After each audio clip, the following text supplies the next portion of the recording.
Every month, Ms. K organizes an advisory that unites the school. This month, therapy dogs were brought to the school. Once a month, students stop their homework and teacher visits to focus on something else during Power Block. Advisory is to bring students together to all do an activity, whether it's high school coming all together, middle school coming all together, or middle and high school, to kind of express maybe something that we are in need of or should pay attention to. Putting advisories together takes more than you think. Much planning goes on behind the scenes. There's a lot of steps, guys. So usually, I'm a part of the social emotional learning committee, and there's a bunch of teachers on it, so we talk about a bunch of ideas that maybe we want to run in the school. I kind of just take those ideas and bring them to life, and before I'm allowed to bring them to life, I have to get it approved by, for example, Ms. Page or Mr. Hannah. This month, advisory was a bit more furry than usual. The April advisory, which I'm super excited about, is we are getting emotional support dogs to come to the school who have volunteered to be here, just for kind of a de-stressor, especially since MCAS things are coming up for seniors. A lot of finals are coming up. So I thought that'd be cool, and I feel like everyone likes animals, so yeah. These dogs are brought to us from a special group called Dog Bones. Dog Bones is an organization that has been around for 25 years. That is the first of its kind in regards to specifically pairing therapy dog teams with people who are in need of visiting. These dogs aren't just your everyday pets. They are specially trained to do more than your everyday canine. A therapy dog is a dog that is highly trained for obedience to provide emotional support in a volunteer capacity for people. There's a lot of training and patience that goes into certifying a therapy dog.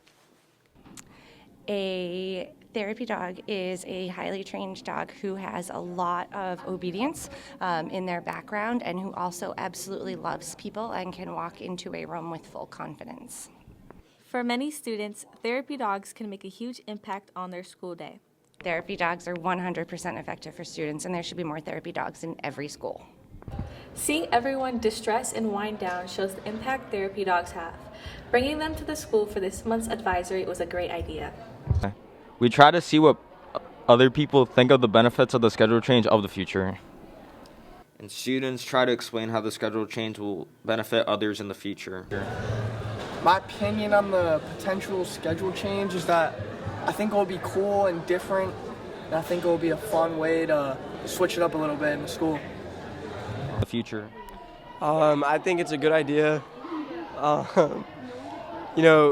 Having 4 and then another 4 is a little tough because you can forget about homework, you can forget about stuff you did, forget the material you're learning. And having all of them in one day, you can come back the next day of the same classes and just really know what you're doing. Sure. I think it would be good to have every class in the same day, but I don't want to have all my homework due every day. Mr. Hannah sees the benefits in the potential schedule change in the future. Oh, that's a great question. So we went through almost 2.5 years of trying to determine whether or not we were going to leave the block schedule, which is that 4 periods that you have one day, 4 periods you have the next, for a modified schedule where you'd have the 8 periods, but you wouldn't meet all of them in a day. My thought is I like the block schedule, current existing block schedule. However, as a student, I could see where 80 minutes is a long time. And I could also see where that some kids would struggle with that. I don't really know how the schedule is going to go, the new one, but it'll probably affect seniors and privileges, stuff like that, power block. It would make us move around a lot more instead of staying in a classroom for an hour each day, which I wouldn't mind, but Ms. Page sees the positive impact of the students may have in the schedule change. We're looking to hopefully get a shorter block, so maybe a 63-minute block versus 80 minutes. We find now, and maybe it's, because of social media, attention span isn't as long as it used to be. So looking to maybe change that up and have 5 classes a day versus 4 for the shortened blocks, just mostly for the attention span and getting up and moving. After hearing students and faculty, their opinions were positive and good about the new schedule change. The plight of every student is arguably homework. Every single student dreads the stress that homework brings, but we wanted to hear from both students and staff. Does homework really affect mental health? No teacher is the same, and neither are their homework policies. But is that what creates a buildup of assignments? My homework policy is pretty flexible. However, I assign work almost every class, but that means that I allow students to make up work and get full credit when they complete it. For my homework policy, I would say it's not assigned nightly. If I give homework, there's a reason for it. It's because I want them to go home and practice. For homework, I will take late work, 1 class late for a half credit.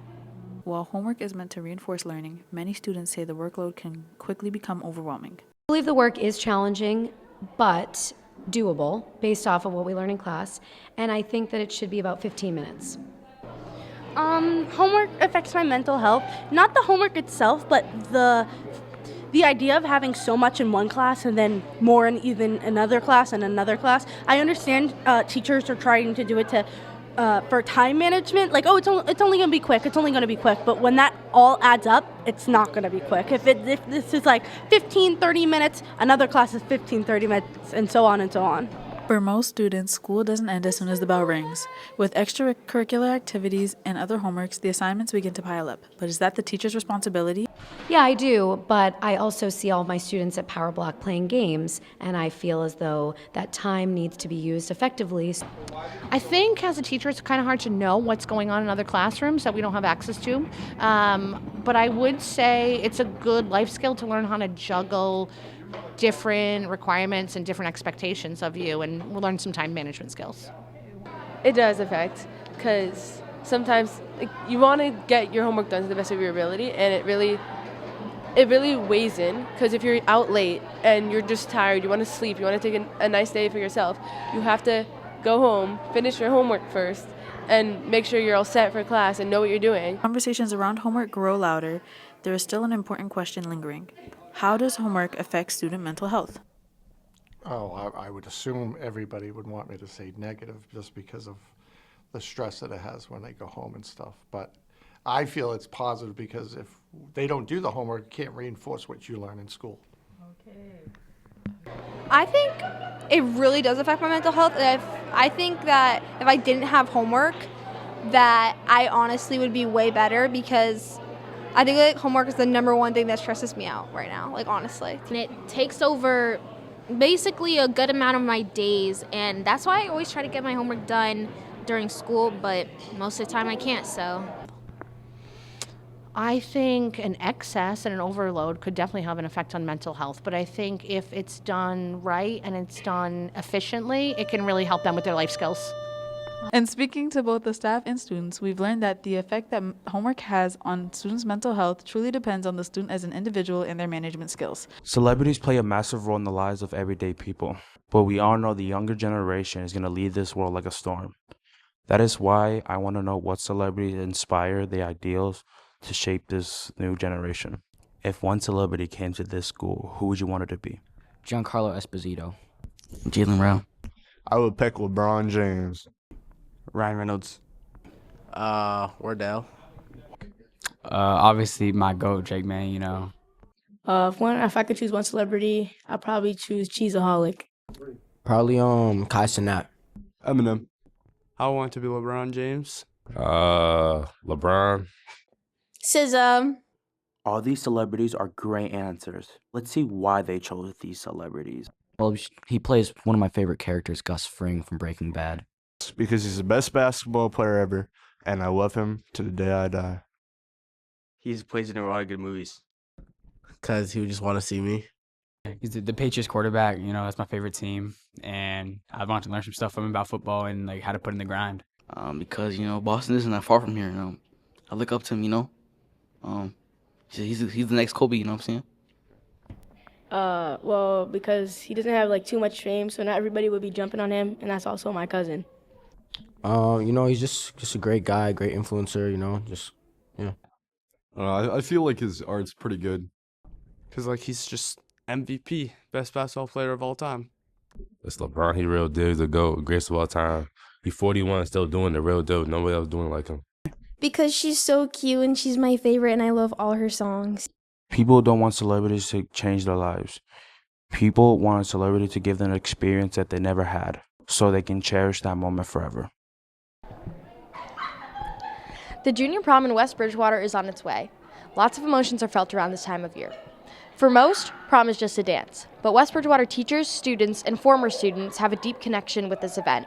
The planning for prom takes a long time and lots of planning, but after years of planning, the class advisors have mastered the routine. It's going. We're very much in the thick of it right now. I just had some of the junior class officers create a Google form asking what menu options are and playlist suggestions. Although the prom is a one-night event, the planning starts as soon as possible. I mean, prom planning honestly starts the day after the last prom in terms of securing the location, but with this year's junior class, we kind of started around November. When asked how the voting works for who is in the prom court, the former king and queen would know best how they were chosen.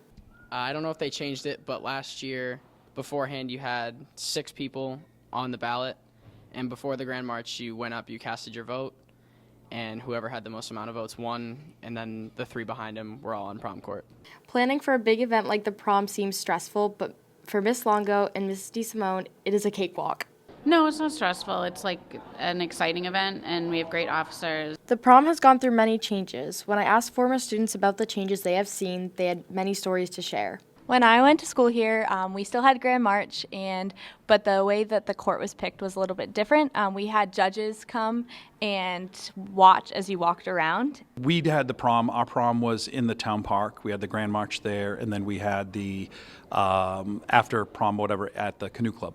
Kerry and Sean were crowned prom king and queen last year. Let's see if they were surprised to win. My name was on the voting sheet, so I was kind of surprised, but I knew I had a possibility of winning. All my friends told me they were voting for me, so going into it, I kind of thought I would win. After watching and attending the Grand March, the teachers explained how important the tradition of Grand March is. The tradition of Grand March is, I think, very important to West Bridgewater. It's something that a lot of other schools don't have, and so it's really special. It allows other people to come into the environment and to see people dressed up for prom and just have a special experience. The night goes by so fast, so it just helps it make more of a moment. After speaking with everyone about the prom, it is interesting to see how much has changed and how much time and effort is put into this big event. Our teachers and students all play a big part in making the dance so special for everyone. Not all teachers had the job in mind early on. Many teachers chose to shift career path later on into the teachers of today. We all know and love our West Bridgewater teachers, but not all of them always wanted to be teachers. My goal all my life, up through probably junior in high school, was that I wanted to be a pilot. I had plans on joining the Army, learning to fly in there, and then after the Army, be a commercial airline pilot. As a kid, I think I was always in between being a nurse because my parents were, at the time, both in the medical field. But I think I always knew I wanted to be a teacher. I wasn't sure what I wanted to teach, but I knew I liked working with kids.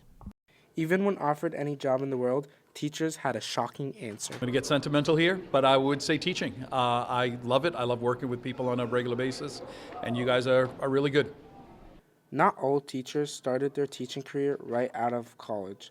Some had very different and interesting backgrounds. Before I taught, I did 2 things. I worked in a hospital, a dog groomer for 2 years, and a trainer. My son needed some extra attention at home and school. I left teaching and I went into the actual field of science in the laboratory. So I worked in the laboratory. Each teacher decided on teaching at different times and for very different reasons. So when I first decided to be a teacher, I was in college. I was a single mom with a young child. And so I said, you know what, I want a job that will have flexible hours, right, in the same school calendar as my child. Teaching could be very rewarding, but it most certainly could be difficult and tiring as well. Very personally rewarding because you can see students get excited about learning or when they get that aha moment. So you really get to see the benefits of what you're doing in your job right then. Pure exhaustion by the end of the day. Teachers could be very different, but they seem to agree on their biggest achievements. Honestly, I'd say my family. I love my family, and the fact that my kids are straight A students and they're doing well, they're in good, healthy relationships, I think that's the biggest achievement. My biggest achievement in life is raising my children. The West Bridgewater teachers freely talked about their very interesting backgrounds and walked us through the struggles and rewards of their daily lives.